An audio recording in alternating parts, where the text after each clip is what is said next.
In the last week, Trump has spoken to multiple world leaders, but there's one person on his speed dial, and that's Benjamin Netanyahu, the Israeli Prime Minister. Trump got elected on Wednesday. Since then, Netanyahu has spoken to him thrice. The first call came right after the win, when Netanyahu congratulated Trump, calling it, and I'm quoting, history's greatest comeback. And since then, there have been two more calls. So what are they talking about? The Trump team is tight-lipped, but Netanyahu has given a gist. In the last few days, I have spoken 3 times with President-elect Donald Trump. These were good and very important conversations, talks that were designed to further tighten the strong alliance between Israel and the U.S. We see eye to eye the Iranian threat to all its components and the danger posed by it. We also see the great opportunities before Israel in the field of peace and its expansion, and in other fields. Now, there are two parts to this conversation. The first is Iran. The Israeli Prime Minister says that they see eye to eye on the Iran threat. That's Trump and Netanyahu. They see eye to eye on the Iran threat. That's what Netanyahu says. The second is Israel's future and the war that it's fighting. 3 calls in 5 days clearly mean that Netanyahu has Trump's ear. But will he have Trump's support in everything that he wants? That's the key question. Look at the first Trump presidency. It was great for Israel. Trump brokered the Abraham Accords, the normalization deals between Israel and Arab states. He changed years of policy and moved the US embassy to Jerusalem. He pulled out of the Iran nuclear deal, citing evidence presented by Netanyahu, and all of this cemented Trump's pro-Israel position. Israelis obviously loved him. Polls show that 70% of them wanted Donald Trump in the White House. I think that Trump will do a lot of stuff also to put an end to the war and to bring back the hostages alive, hopefully. And Kamala didn't really talk about anything like that. And I don't think that she's really capable of doing stuff like that.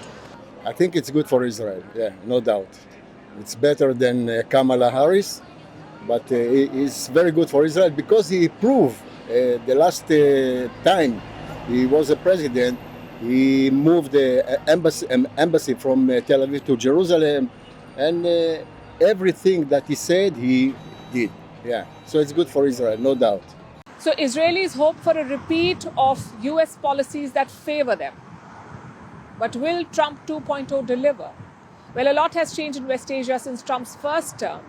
Israel is at war in Gaza, and Israel is striking Lebanon, and all of this goes against Donald Trump's election promises. He is basically anti-war, at least that's what he says, that he's anti-war. Trump thinks that wars are too expensive. He doesn't want America involved in global conflicts. So he will try to end the Gaza war. It's something that he's mentioned before. He's urged Israel to do it quickly. But that doesn't serve Netanyahu. The Israeli Prime Minister wants Hamas eliminated. He says that's the end goal. And he won't stop the war until this goal is achieved. Also, he is part of a coalition government, mostly made of far-right parties. All of them want to end Hamas. If Netanyahu compromises, they may pull support from him. And that means he'll be out of power. So the Israeli Prime Minister has 2 choices. Listen to Trump and risk his premiership, or continue the war and risk Washington's wrath. It's a difficult choice. Perhaps that's what these phone calls are all about, to push for a third option, a third choice, to convince Trump that this war is good. Meanwhile, the current administration also wants to end the war, the current US administration. On Tuesday, the Israeli president will meet Joe Biden, the American president. He'll be at the White House, and they will discuss the situation in Lebanon and Gaza. Reports suggest that Biden is in a hurry. He wants to wrap up the war while he's still in office. So he's pushing for a ceasefire in Gaza and a deal with Lebanon. Now, Israel does not seem too enthusiastic about it. But there's another key party who's not very happy, and that is Qatar. Doha was acting as a mediator in the Gaza war, a channel of communication between Israel and Hamas, but that's not the case anymore. Qatar has suspended ceasefire talks.